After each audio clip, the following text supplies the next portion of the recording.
प्रदेश में corona virus के delta plus variant ने चिंता बढ़ा दी। प्रदेश में अब तक कुल 6 मामले सामने आए।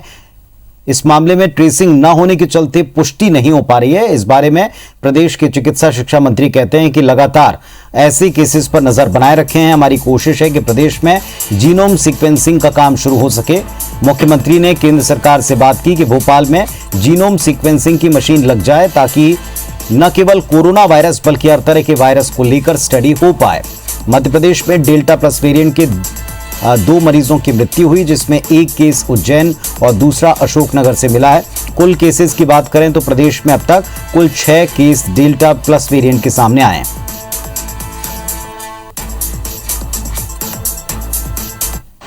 एक बड़ी खबर यह है कि माननीय शिवराज सिंह चौहान जी की पहल पर अब भोपाल में ही जीनोम सीक्वेंसिंग, जो कि इस तरह के वेरिएंट की जांच होती है, वो अब भोपाल में ही शुरू होने वाली है, जिससे कि इस तरह के वेरिएंट जो चेंज हो रहे हैं उसकी भी जांच हो सकेगी और जो म्यूटेशन हो रहा है वायरस में उसकी भी जांच होगी। ये एक बड़ी खबर है और माननीय मुख्यमंत्री जी के पहल पर एक बड़ी सौगात मध्य प्रदेश को मिलने वाली है।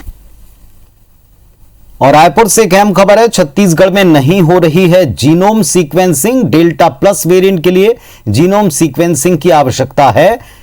कोरोना टेस्ट लैब की भी राज्य में जरूरत है। राज्य में आइसोलेशन के लिए अलग से वार्ड की आवश्यकता है, जहां डेल्टा प्लस वेरिएंट के मरीज को भर्ती किया जा सके। इलाज का प्रोटोकॉल कोविड-19 वेरिएंट की तरह ही है। वैक्सीनेशन के साथ साथ मास्क और डिस्टेंसिंग सबसे जरूरी है। राज्य में कॉन्ट्रैक्ट ट्रेसिंग पर विशेष ध्यान दिया जा रहा है।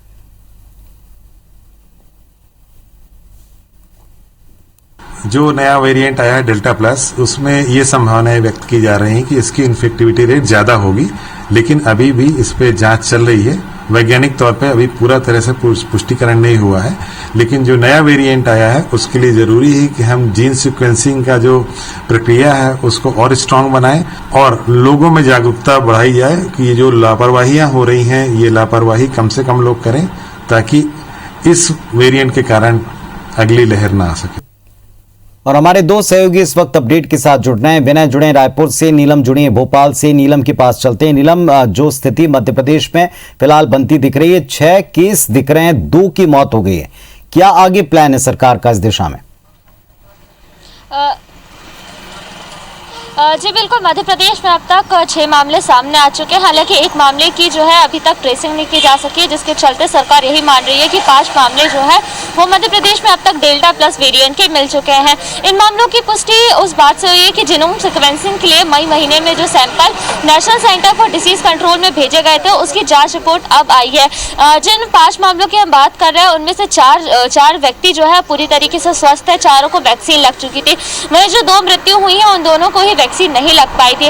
हालांकि इस बात का अभी कोई वैज्ञानिक सबूत नहीं है कि वैक्सीन जो है डेल्टा प्लस वेरिएंट पर कितनी कारगर साबित है, और न ही इस बात का ज्यादा वैज्ञानिक आधार भी मिल पाया है कि डेल्टा प्लस वेरिएंट कितना खतरनाक हो सकता है। वहीं यदि हम विशेषज्ञ के डॉक्टरों की माने तो डॉक्टर्स का कहना है कि कोरोना वायरस ने जब भी खुद में बदलाव किया है, जब भी वो म्यूटेट होकर के आया है, उसने ज्यादा तबाही मचाई है। हमने दूसरी लहर के दौरान देखा कि किस तरीके से ज्यादा लोग तेजी से संक्रमित हुए थे। इसकी वजह डेल्टा वेरिएंट को माना गया था, और delta plus variant delta variant का ही म्यूटेटेड रूप है। इसलिए ये कयास लगाए जा रहे हैं कि हो सकता है कि ये और ज्यादा तेजी से फैले, इसके लक्षण जो है कुछ और हो सकते हैं। इसलिए लगातार डॉक्टर इस बात पर जोर दे रहे हैं कि प्रदेश में ज्यादा से ज्यादा जीनोम सीक्वेंसिंग की जानी चाहिए। वहीं राज्य सरकार का इस बारे में कहना है कि प्रोटोकॉल के तहत हम जीनोम सीक्वेंसिंग के लिए सैंपल भेज रहे हैं, और इसके साथ ही साथ अब मध्य प्रदेश में भी जीनोम सीक्वेंसिंग हो सके, इसके लिए मुख्यमंत्री शिवराज सिंह चौहान ने केंद्र सरकार से बात की है कि सीक्वेंसिंग की जो मशीन है वो मध्य प्रदेश में और हो सके तो राजधानी भोपाल के ही लैब में लगाई जाए, ताकि ज्यादा से ज्यादा सैंपल की जो है जांच की जा सके।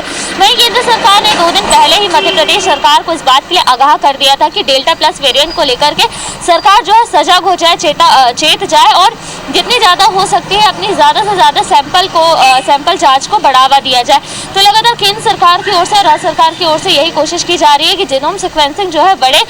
जब जीनोम सीक्वेंसिंग बढ़ जाएगी उसके बाद ही ये स्थिति साफ हो पाएगी कि delta plus variant Madhya Pradesh में अब तक कितना फैल चुका है और कितने लोगों को इसने प्रभावित किया है। जी, तो ये स्थिति है मध्य प्रदेश में, कम से कम जीनोम सीक्वेंसिंग को लेकर एक प्रयास हो रहा है। छत्तीसगढ़ में क्या स्थिति है, विनय के पास चलते हैं। विनय, यहाँ सीक्वेंसिंग का काम कितना हो पाया, क्या यहां से कोई सैंपल लिए भी जा रहे हैं या अभी इसको लेकर इंतजार करना पड़ेगा प्रदेश को?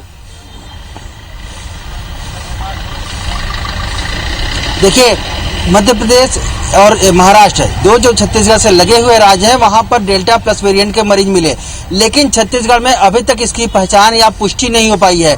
या तो छत्तीसगढ़ इसके लिए सौभाग्यशाली है या मरीज को जो खोजा नहीं जा सकता, क्योंकि जब डेल्टा प्लस वेरिएंट के लिए जीनोम सीक्वेंसिंग का जो प्रोटोकॉल पालन करना है वो छत्तीसगढ़ में नहीं हो पा रहा है। अधिकारियों से हमने बात की तो उन्होंने कहा कि जब जरूरत पड़ने पर जो इसकी जो सैंपल है वो कलेक्ट करके दूसरे राज्यों में भेजा जाता है, लेकिन अभी फिलहाल में जो दूसरे राज्यों में भेजने की प्रक्रिया वो नहीं की जा रही है। जबकि केंद्र सरकार ने यह कहा है कि जितने छत्तीसगढ़ में या किसी भी राज्य में जितने सैंपल कलेक्ट हो रहे हैं, जितनी उनकी जांच हो रही है, उसमें से 5% जो उसके जो जीनोम सीक्वेंसिंग होनी है ये दूसरे राज्यों में भेज के उसको जीनोम सीक्वेंसिंग कराना है, लेकिन छत्तीसगढ़ में अभी तक ऐसा नहीं हो रहा है। हो सकता है कि इसी कारण से छत्तीसगढ़ में जो डेल्टा प्लस वेरिएंट के जो मरीज हैं उनकी पहचान नहीं हो सकी है।